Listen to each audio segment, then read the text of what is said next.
Рәсүл Мөхәммәтовка 3 яшь, аяк-очларына басып күргәзмәдәге үз рәсемен карарга тырыша ул. Әти-әнисе булышлыгы белән кәгазь битендә Тукайның әкият персонажлары сурәтләнгән. Бөек шагыйрь туган көненә Рәсүл җитди әзерләнгән.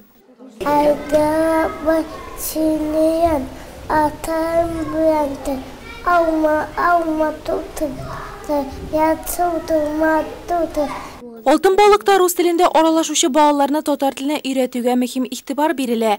Габдулла Тукай туган көненә әзерләнүдә төрле милләт балалары көч куйган. Тукайда кунакта дип исемләнгән бәйге игълан ителгән иде.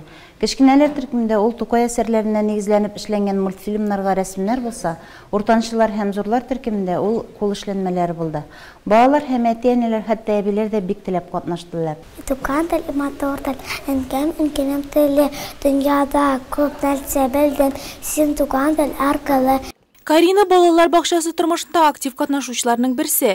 Үзе туган телне ятлаган арада әнисе курчакка күлмәк теккән. Төрле милләт киемнәре кигән курчаклар күргәзмәсе тәрбия программасына кертелгән тагы бер чара. Когда в садике объявили конкурс, Милли киемдәге курчаклар бәйгесе игълан ителгәч, без катнашырга һәм татар милли киемендәге курчак ясарга булдык. Моның өчен интернет челтәреннән карап татар костюмын өйрәндек, күлмәк, калфак тектек. Ә мин курчакның чәчләрен үрергә резинкалар ясарга булыштым. Мария Шуаш, татар, рус, мордва, удмурт. Күргәзмәдә Татарстандагы бар милләт халкы милли форматта тәкъдим ителгән диярсең. Алар турында сабыйлар телле занятиеләр вакытында белә.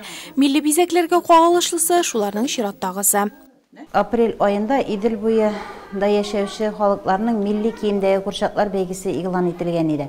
Бу конкурска тәрбиячеләренә түгел, әти-әниләр дә бик теләп катнаштылар.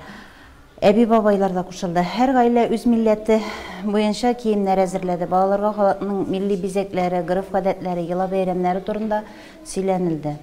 Күргәзмәдә катнашучылар арасында җиңүчеләр бүген Габдулла Тукай туган көненә багышланган бакча бәйрәмендә билгеле булды.